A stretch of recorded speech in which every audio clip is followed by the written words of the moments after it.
যে গণ অভ্যুত্থান পরবর্তী সময়ে বাংলাদেশের ছাত্র রাজনীতিতে যখন একটা ইতিবাচক ছাত্র রাজনীতি চলমান রয়েছে, ঠিক তখনই ছাত্র শিবির বাংলাদেশের নারীদেরকে টার্গেট করেছে, যে বাংলাদেশের নারীদেরকে রাজনীতি থেকে দমিয়ে দেওয়ার জন্য।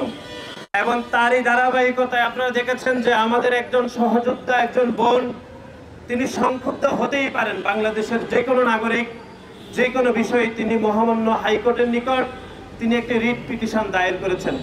শুধুমাত্র সে অপরাধে ছাত্র শিবিরের গুপ্ত শিবির, যিনি জোরলোক হলের একজন সাধারণ শিক্ষার্থী বেশে গুপ্ত রাজনীতি করেছেন, যিনি তার সামাজিক যোগাযোগ মাধ্যমে বলেছেন যে ছাত্র শিবির ব্যতীত তিনি কোনো রাজনৈতিক দলের সমর্থক নয়, সেই রকম একজন ব্যক্তি আমাদের সেই সহযোদ্ধা বোনকে পদযাত্রা করে গণধর্ষণের হুমকি দিয়েছেন।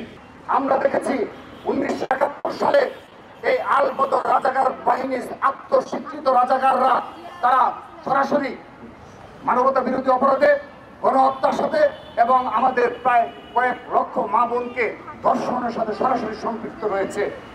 তাদেরকে যারা তাদের শীর্ষ নেতৃত্ব, আদর্শিক নেতৃত্ব মনে করে এটি কোরআনের কোন আয়াতে রয়েছে যে এই ধরনের গণহত্যার সাথে সম্পৃক্তরা, ধর্ষণের সাথে, হত্যার সাথে, গণহত্যার সাথে সম্পৃক্তরা ইসলাম কায়েম করবে এই বাংলাদেশে, এবং সেটিও আমাদের তাদের কাছ থেকে শিখতে হবে।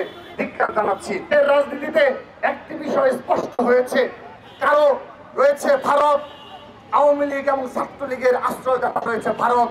যে কোনো স্বাধীনতা সার্বভৌমত্বর বিরুদ্ধে গিয়ে হলেও তারা ভারতের মন রক্ষা করেছে, বিগত সময়ে সেটি স্পষ্ট হয়েছে।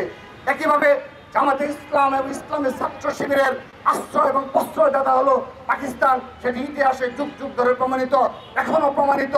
কিন্তু একমাত্র সংগঠন বাংলাদেশপন্থী, একমাত্র সংগঠন বাংলাদেশ জাতীয়তাবাদী ছাত্র দল, যারা হৃদয়ে ধারণ করে সবার আগে বাংলাদেশ, আমরা হৃদয়ে ধারণ করি সবার আগে বাংলাদেশ। তাদের যে আদর্শিক একজন মতবাদের বই রয়েছে মৌদুদিবাদ, সেই মৌদুদিবাদের বই কখনো তারা স্বীকারই করে না যে তাদের একটি বই রয়েছে। এই বই পড়ে তারা শিবিরের আদর্শে দীক্ষিত হয়, তারা বললে লজ্জা পায়। শুধু তাই নয়, কেউ যদি তাদেরকে জিজ্ঞাসা করে যে মৌদুদিবাদের বই এটি আসলে কি, এটি আমাদের কিন্তু দেখতে চায়, তারা এমনভাবে প্রতিক্রিয়া দেখায় যে এটি তাদের সম্মানহানি করা হয়েছে। এ ধরনের রাজনীতির সাথে যারা জড়িত ইতিমধ্যে পেয়েছি। সেই আলী হোসেনের সেই প্রমাণের আরেকটি হলো, আপনি দেখেন শুধুমাত্র শিবিরের যে আলী হোসেনি, তাকে সামাজিক যোগাযোগ মাধ্যমে রয়েছে সেটি নয়, তার সোশ্যাল মিডিয়ার আইডিতে আপনারা দেখবেন। সেখানে আপনারা লক্ষ্য করে দেখেন তিনি বলেছেন আমি একজন শিল্পী, শুধুমাত্র আলী হোসেন নয়, তিনি আরো বেশ কয়েকজন, হারেস মাহমুদ, তারপর আপনি দেখেন এখানে আরো বেশ কয়েকজনের নাম উঠে এসেছে। রাজাকার নামে আইডি থেকে তাকে কি ধরনের নোংরা ভাষা তার সোশ্যাল মিডিয়ায় তিনি সেগুলো প্রকাশ করেছেন। অতঃপর তিনি আরো বেশ কয়েকজনের নাম, আমজাদ সহ আরো বেশ কয়েকজনের নাম তিনি ইতিমধ্যে সোশ্যাল মিডিয়ায় প্রকাশ করেছেন। প্রায় 10 থেকে 15 জন গুপ্ত শিবিরের নামে তিনি সরাসরি অভিযোগ দায়ের করেছেন যে তাকে শুধুমাত্র আলী হোসেনের ন্যায় এভাবে নোংরা ভাবে সোশ্যাল মিডিয়ায় কমেন্টস করা হচ্ছে। স্পষ্ট ভাষায় এই অন্তর্বর্তীকালীন সরকার এবং আইন প্রশাসনে যারা আছেন, তারা যদি তাদের চেয়ারের দায়িত্ব পালন সঠিকভাবে না করতে পারেন, তাহলে আপনারা দায়িত্ব ছেড়ে দেন এবং বাংলাদেশ জাতীয়তাবাদী ছাত্র দল একটি গণতান্ত্রিক রাজনৈতিক সংগঠন।